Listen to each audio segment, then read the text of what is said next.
Hello, I'm Amy Zawi with the Jerusalem Connection Red Alert Report for Wednesday, July 25th, Campus Craziness. There are so many statistics out just recently about the goings-on on college campuses, I hardly even know where to start. But let's see if I can get a few out. In the academic year of 2017-18, so far there have been 22 campaigns on American college campuses to engage in BDS, that is, boycott, divest, or sanction the nation of Israel. This also includes oftentimes marginalizing Jewish students on campus.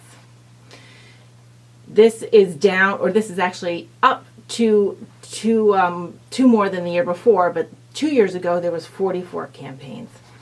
Anyway, this is disturbing. BDS forces on college campuses succeeded at the student government level at a variety of major organizations. Let's see. They passed divestment resolutions at the student level, the University of Michigan, the Ohio State University, the University of South Florida, the University of Minnesota, New York University, NYU, George Washington University, and recently Barnard University. However, thank goodness, the presidents and boards of trustees of these organizations all said they will not act on these resolutions and they will keep their financial holdings as is and not bow to political pressure.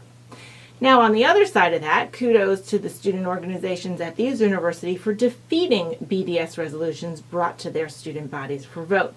The University of Maryland, Northeastern University, University of Illinois Urbana-Champaign, the City University of New York, Earlham, Swarthmore, Case Western Reserve University, and the University of California at Santa Barbara. That one's surprising, but I'm very happy about that.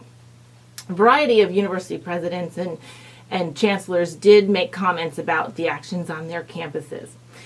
University of Michigan's president said, quote, "We have a long-standing policy to shield the endowment from political pressures." The University of Illinois chancellor noted that BDS is not compatible with the university's policy on academic freedom or with the values set forth at the University of Illinois system.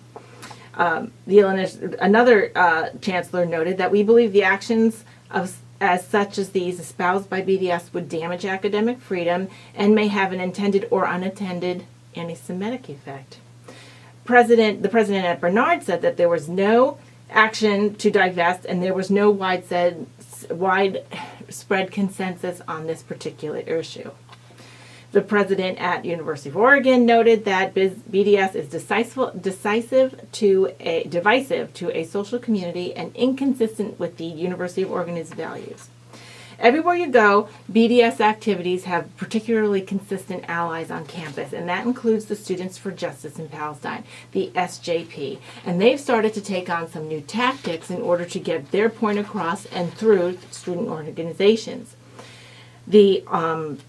They use various methods, including introducing resolutions and requiring a quick turnaround time. They are infiltrating broad-based student government organizations. They are asking for late-night meetings and early morning meetings and secret ballots on votes to let people not have accountability. This is a most unacademic approach to taking votes and debating ideas. The other thing they do is they limit the time of debate, or they will not allow certain folks with various viewpoints, including pro-Israel or Zionist viewpoints, to engage in a debate about a resolution prior to taking the vote. This actually happened very specifically at the University of Michigan, where a professor of history and Israeli-Palestinian studies was denied the opportunity to speak to the student government and was silenced by those desiring the resolution, that is the SJP and others who supported that, and would not let him speak. The final meeting lasted 8 hours, shaped by censorship and silence, and the vote at 3 a.m. gave them their victory. But, like I said, the administration at the University of Michigan did not implement that student body resolution. The SJP is adopting and embracing lots of new tactics in order to gain a foothold amongst the mindset of the American college student. And that includes the idea of intersectionality. That term simply means that they are engaging with a lot of progressive groups and groups involved in social justice as a whole in order to bring their point of view to the forefront. That includes aligning with organizations such as Black Lives Matter, gender or women's groups, LGBTQ groups. And the irony is that the SJPs backing, the groups that back them, don't actually care about any of these organizations or their causes. In so doing, they are also slowly getting these organizations to deny Jewish students access to participate in these progressive groups. Many Jewish students are passionate about various social justice measures. While they may or may not be pro-Zionist, their heart lies with other issues that may be unrelated. The Students for Justice in Palestine is often convincing groups not to let Jewish students participate at all, labeling them as all pro-Zionist and or, quote, white privilege, and therefore their opinions and their activities null and void as part of their groups. And this is quite a shame and absolutely bucks the idea of academic freedom, discourse and debate at a intellectually honest level, and is quite a shame. I bring this all up to you so that you can keep American college campuses in your prayers, the leadership at these universities to be clear thinking and not bow to the pressures of ill-advised, ignorant students that are peddling hate rather than critical thinking skills.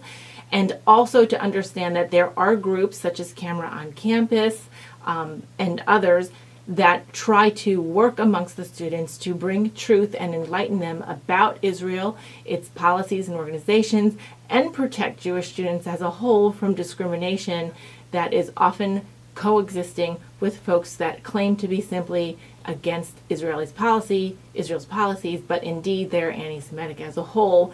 Thus, Jewish students on college campuses are often feeling threatened regardless of their political affiliation or ideas. They are threatened simply because of their Jewishness. Shavua Tov. Have a great week.